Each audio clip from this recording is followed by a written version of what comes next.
Hey there friend, Hector here from strongestech.com with this week's Movement Monday for the week. So today we're going to be covering some thoracic mobility and pretty much improving our overhead position.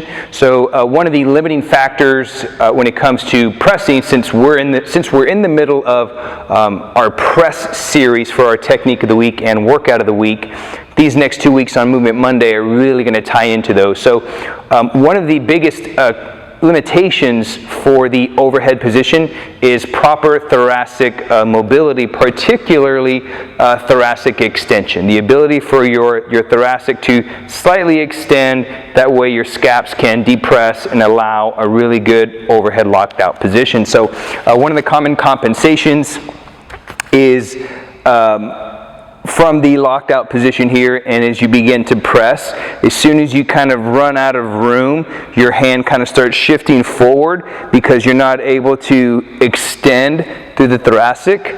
One of the most common compensations is as soon as you get ready to lock out, you'll kind of let your hips out and you'll kind of arch from your lower back, resulting in some lumbar extension.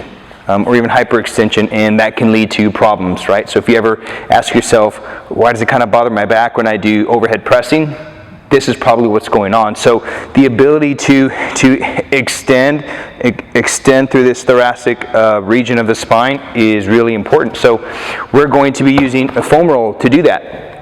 And you're probably thinking that we're going to do some soft tissue work. We're not. We're actually going to use the foam roll as a tool to pretty much wrap ourselves around the foam roll. So we use the foam roll other than just soft tissue work, like we did with the Kettlebell Clean series, using it as external feedback to make sure that we've got that clean going straight up and down. We're going to use the same thing for some mobility for the thoracic. So really simple drill. This is a 3-foot foam roll. You can use the 1 foot and the 2 footer just fine, but I've got both. We've got the 1 foot and the 3 footers. But this is going to be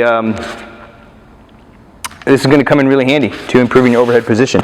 So what you're going to do is you're going to start by laying on your back, okay? And really important here is you don't want to be really low on your back. You want to be right about at the bottom of the lower ribs, okay? You don't want to be too high, but you don't want to be too low, okay? You want to be right at the end of the lower ribs.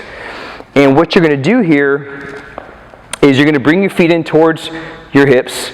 You're going to clasp your fingers together, intertwine your fingers, and you're going to place your hands behind your head, just like this, okay? Then you're going to close your elbows.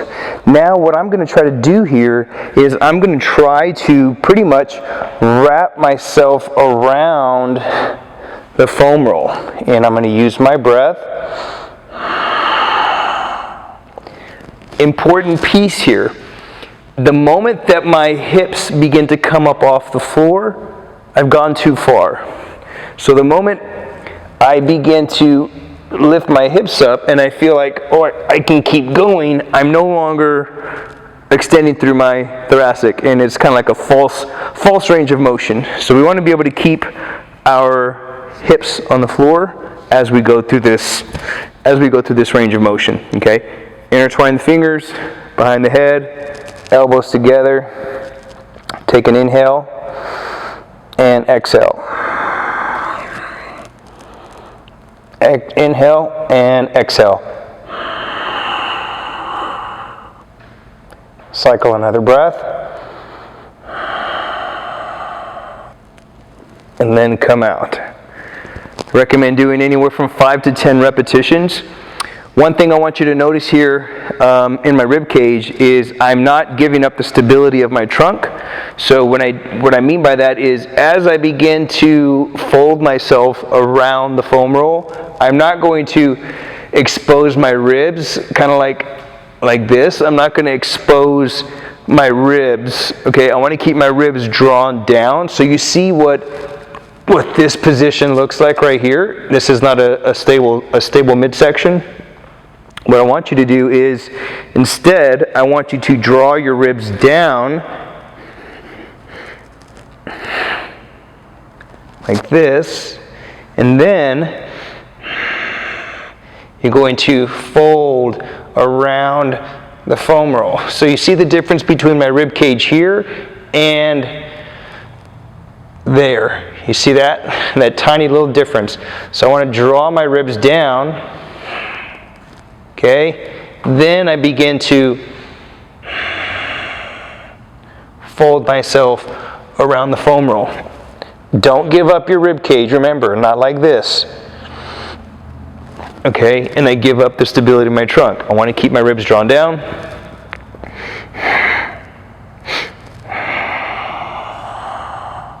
Cycle another breath.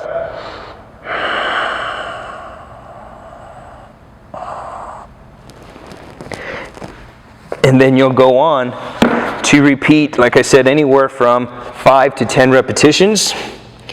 That is really going to open you up thoracically. It's going to help you to achieve some really good thoracic extension. Like I said, you want to maintain the foam roll across the lower ribs. You don't want to go too low, and you don't want to be too high in the upper back, because then you won't be able to fold yourself around the foam roll. Really simple movement Monday for this week. And then next week, we're going to be closing it off with a really good overhead mobility drill. Again, using the foam roll, but also using another device that is often used for like core stability drills. So give that a try, and be ready for next week as we close it out with some more overhead positioning. And then tomorrow we've got our technique of the week, and we also have our workout of the week, all based and centered around the kettlebell military press. So give that a try. That's all I got for you guys this week. My name is Hector again with strongestech.com with this week's Movement Monday for the week. Oh, don't forget, if you're enjoying these videos, as always, be sure to subscribe to my YouTube channel. That way you can stay up to date with all the information that I'm putting out for kettlebells, barbells, body weight, and for some more free additional resources. As always, I've left something in the comment section below. And if you have a comment or any questions, please leave a comment below. And now, again, I'm Hector with strongestech.com with this week's Movement Monday for the week.